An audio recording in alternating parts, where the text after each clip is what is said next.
What's up, guys? I'm gonna talk about triggers tonight, and the fact that we live in a more and more so politically correct cancel culture world means that people aren't honoring triggers, and they're trying to actually suppress their natural triggers that come up. Triggering people is a subconsciously natural thing that happens, and a lot of us have learned through our parents this idea of walking around eggshells, which is the same thing as cancel culture, which is the same thing as politically correct, which is to not offend or trigger anyone, make them angry, make them feel anything that's not in a neutral state, anger, rage, sadness, shame, whatever, so that they feel okay, and basically so they don't have to deal with their emotions. Now, this never ends well. People who don't feel their emotions tend to have very not so great ends of their lives, endpoints of their lives, because they start reaching the point of ending of this human life, and they have all of this shit that's still with them. And if you carry those emotions and all that trauma, it's going to manifest in disease and old age. But triggers, whether it's in a work relationship or just a passerby relationship, if someone honks at you for going too slow, or today actually I had someone yell out their window for me walking too slow across the street. And the beautiful thing is, the more that you are yourself, which in this world most people aren't their self, the more that you're going to trigger people. And we have contracts with people to trigger people. Now, again, they can be as subtle as a one-time occurrence, someone on the street, or they could be someone that you work with, or someone in your family that happens many days, many months, many years. But again, the beauty of trigger is it shows you where you're not neutral. It shows you where there's trauma. They show you where, again, if you're living a conscious life, where you can look, where you can feel, where you can breathe into, and where you can heal.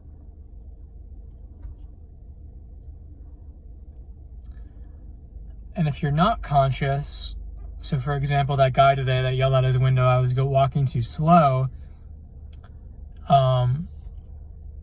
you're going to suppress that anger. You may smoke a cigarette. You may eat food right after you do that. The anger that I inspired, or that I brought out in him, that had nothing to do with me, he's most likely going to suppress that, because if you yell out the window of your car to someone, you're 9.5 out of 10, well, even in that moment, 10 out of 10, you're operating from a subconscious place. Conscious people don't do that. No right or wrong, but again, we all have our moments of unconsciousness. But what I'm saying is, people in this world want to point the finger at other people. They're walking too slow. They're not going fast enough. They hurt me. They offended me. They're not doing this in the relationship, yada, yada, yada, yada, yada. When at the end of the day, that can be true, but that's coming from a victim role, and we're being asked now to really step out of all victim roles. It's very, very timely. So the more that you can see the gift in your triggers, the more smooth life will be, the more you can clear out of your body energetically, and the more you'll, if not celebrate, the more you'll welcome triggers. Because again, it's showing you where you're not neutral. if you're operating from a neutral point of view, there's nothing to clear. But if there's some kind of charge, what we call negative emotion or negative charge, there's a piece of trauma that's still within you that gets to be looked at, that gets to be felt. And the way you clear a trigger, the way you clear the trauma from the trigger, is by breathing into it, by feeling that emotion. If you got triggered to be angry, if your self-worth got triggered, if you got triggered and you're feeling immense sadness, you breathe into it and you let it go. It's that easy, but we live in a world of numbing, of coping, and of suppression. So many people stuff the trigger back down, or they try and project the anger onto the other person when, again, for example, the guy today,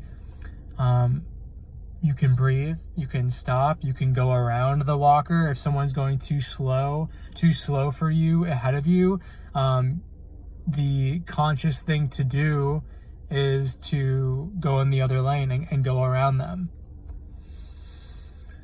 We're being asked to step into this space where we don't expect anyone to change. If something's frustrating us, we get to be the change that we want to see. It's not to say that you stay in relationships. It's not to say that other people's unconscious actions aren't, that they are justified, or that they're good for your life. But the thing is, again, being in that victim role, especially at this time in 2021, isn't going to serve you. It's really not. The more you can look at your triggers and, again, befriend them, the more smooth sailing you will experience in 2021 and beyond. Because, guys, I'm telling you, it's about to get very, very real. It's been pretty real the last couple months and the last year or two, but compared to what we are stepping into, it's nothing. It's nothing. And the people who get angry at someone walking slow, the people who get angry at someone who's not going to inject themselves with something into their body or wear something on their face,